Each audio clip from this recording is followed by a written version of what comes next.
Hi, നമ്മളൊന്ന് വന്നിരിക്കുന്നത് എൻ്റെ സ്വന്തം നാടിൻ്റെ അടുത്തായ കണ്ണപ്പക്കുണ്ട് എന്ന പ്രദേശത്താണ്. ഇതൊരു ഫാം ഹൗസ് ആണ്. ഇവിടുത്തെ വർക്ക് കാര്യങ്ങൾ സ്റ്റാർട്ട് ചെയ്യുന്നേ ഉള്ളൂ. നമ്മൾ ഇവിടുത്തെ വിഷ്വൽസ് ഒന്ന് കണ്ടു നോക്കാം. വരി.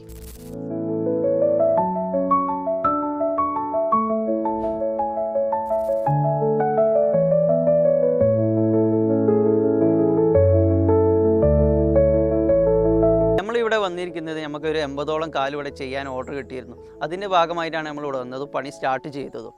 നമ്മളിവിടെ 14 അടി പൈപ്പാണ് നമ്മൾ വെക്കുന്നത്. 4 ഇഞ്ച് 14 അടിയിലുള്ള പൈപ്പാണ് നമ്മൾ വെക്കുന്നത്. അത് 2 അടി താഴ്ചയിൽ കുഴിച്ചിട്ടാണ് നമ്മൾ ചെയ്തത്. എർത്തോഗർ വെച്ചിട്ടാണ് നമ്മൾ കുഴിയെടുത്തത്. അതിൻ്റെ ശേഷം ഇവിടെ മണ്ണ് കാര്യങ്ങൾ ഇളക്കിയതായിരുന്നു, റബ്ബർ കാര്യങ്ങൾ ഉണ്ടായിരുന്നു. അതുകൊണ്ട് നമുക്ക് കൂടുതലായിട്ട് താത്താൻ കഴിയുന്നില്ലായിരുന്നു. അതുകൊണ്ട് നമ്മൾ മാൻ പവർ വെച്ചിട്ട് തന്നെയാണ് നമ്മൾ ചെയ്തതും കാര്യങ്ങളൊക്കെ. ഈ ലാൻഡ് വരുന്നത് സ്റ്റെപ്പായിട്ടാണ്, 4 സ്റ്റെപ്പായിട്ടാണ് വരുന്നത്. നമ്മളിവിടെ ആദ്യം ചെയ്തത് എർത്തോഗർ വെച്ച് കുഴിയെടുത്തു. അതിൻ്റെ ശേഷം 4 ഇഞ്ച് സിമെൻറ്റ് പൈപ്പ് 10 അടി കൊണ്ടുപോയി വെച്ച് അതിൻ്റെ ചുറ്റും കോൺക്രീറ്റ് ചെയ്ത് അതിൻ്റെ ശേഷം പൈപ്പിൻ്റെ ഉള്ളിൽ ഒരു 8mm കമ്പി ഇട്ടിട്ട് ഫുള്ളായിട്ട് കോൺക്രീറ്റ് ചെയ്തു. അതിൻ്റെ ശേഷം നമ്മൾ 4 അടി പൈപ്പ് അതിൻ്റെ മുകളിലേക്ക് ജോയിൻ്റാണ് ചെയ്യുന്നത്, ഷോക്കറ്റ് വെച്ചിട്ട്. പിന്നെ അതിൻ്റെ മുകളിലേക്ക് ഒരു 8mm കമ്പിയും ഇട്ട് ഫുള്ളായിട്ട് കോൺക്രീറ്റ് നിറയ്ക്കും, മുകളിൽ ക്രോസിന് കമ്പിയും വെച്ചിട്ട്. നമ്മൾ പൈപ്പിൻ്റെ ഉള്ളിൽ കോൺക്രീറ്റ് ചെയ്യുന്നത് എന്തിനാണ്? ഇത് ലൈഫ് ലോങ് ആയിട്ട് നമുക്ക് പൈപ്പ് നിലനിൽക്കാൻ വേണ്ടിയിട്ടാണ്. ഒരു കുരുമുളകിൻ്റെ കാലാവധി എന്ന് പറഞ്ഞിട്ടുണ്ടെങ്കിൽ 15 വർഷം മുതൽ 25 വർഷം വരെയാണ്.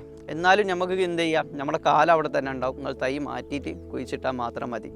സിമെൻറ്റ് പൈപ്പിൽ കുരുമുളക് കൃഷി ചെയ്യാൻ താല്പര്യമുള്ളവർ നമ്മളായിട്ട് കോൺടാക്ട് ചെയ്യുക. നമ്മൾ സൈറ്റിൽ വന്ന് വിസിറ്റ് ചെയ്തിട്ട് A to Z കാര്യങ്ങൾ നമ്മൾ ചെയ്തു തരുന്നതായിരിക്കും. കുരുമുളക് കൃഷി വിശേഷങ്ങൾ അറിയാൻ വേണ്ടി നമ്മളെ യൂട്യൂബ് ചാനലും നമ്മളെ ഇൻസ്റ്റാഗ്രാം ചാനലും ടോറിനോ ഇൻഡസ്ട്രീസ് എന്ന് പറഞ്ഞ ചാനൽ നിങ്ങൾ ഫോളോ ചെയ്തിരിക്കുക.